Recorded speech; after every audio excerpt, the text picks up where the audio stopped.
કાંકરેજના થરા નગર ખાતે વિકસિત ભારત સંકલ્પ યાત્રા રથનું ગામના લોકો દ્વારા ભારે સ્વાગત કરવામાં આવ્યું.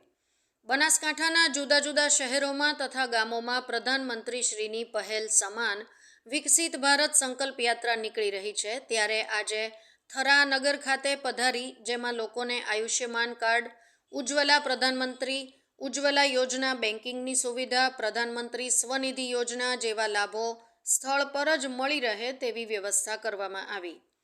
વિકસિત ભારત સંકલ્પ યાત્રા થરા શહેરમાં પધારતા જ લોકોમાં અનેરો આનંદ જોવા મળ્યો અને લોકોએ જુદી જુદી યોજનાઓનો લાભ લીધો. જેમાં ભાજપના આગેવાન શ્રી ભારતસિંહ ભટ્ટેસરિયા, થરા એપીએમસીના ચેરમેન અણદાભાઈ પટેલ, થરા વેપારી અગ્રણી હચરજલાલ ઠક્કર, થરા શહેર ભાજપના પ્રમુખ ભૂપતભાઈ પરમાર, થરા શહેર મહામંત્રી ભાજપ અલ્પેશભાઈ શેઠ, રાઘવભાઈ જોશી તથા અન્ય ભાજપના થરા નગરપાલિકાના કોર્પોરેટરગણ તથા આગેવાનો પધાર્યા. થરા નગરપાલિકાના ચીફ ઓફિસર શ્રી વિપુલભાઈ પરમાર, થરા નગરપાલિકાના કર્મચારીગણ હિતેશભાઈ મોચી તથા સાગરભાઈ ગોહિલ બધાએ સાથ સહકાર આપી અને કાર્યક્રમને સફળ બનાવ્યો. અહેવાલ ઓમપુરી ગોસ્વામી, બનાસકાંઠા. સાથે ઇન્દ્રસિંહ વાઘેલા, ઉત્તર ગુજરાત, સ્પીડ ન્યૂઝ 17. થરાની રહેવાસી છું. મારી મમ્મીને હમણાં જ 1 મહિના પહેલાં જ હાર્ટ એટેક આવ્યો હતો. એના માટે અમારે પૈસાની જરૂર પડી. ઓપરેશન કરાવવાનું કહ્યું હતું ડૉક્ટરે, તો પૈસાની જરૂર પડી.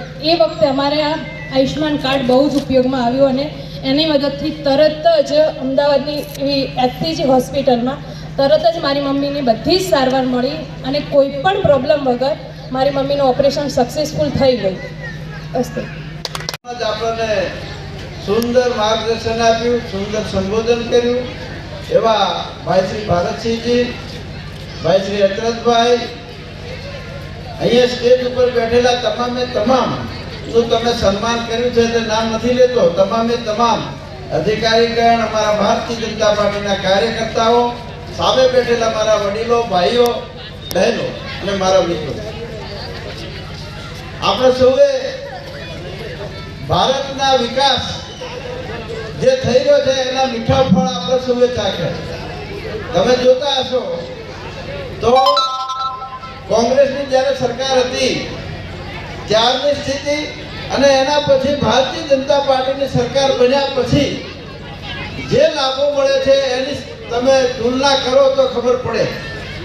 હમણાં જ અહીંયા એક બહેને કીધું કે મારી માતાને હાર્ટ એટેક આવ્યું અને આયુષ્યમાન ભારતના લીધે સારામાં સારી હોસ્પિટલમાં જે 2-3 લાખ રૂપિયા ખર્ચ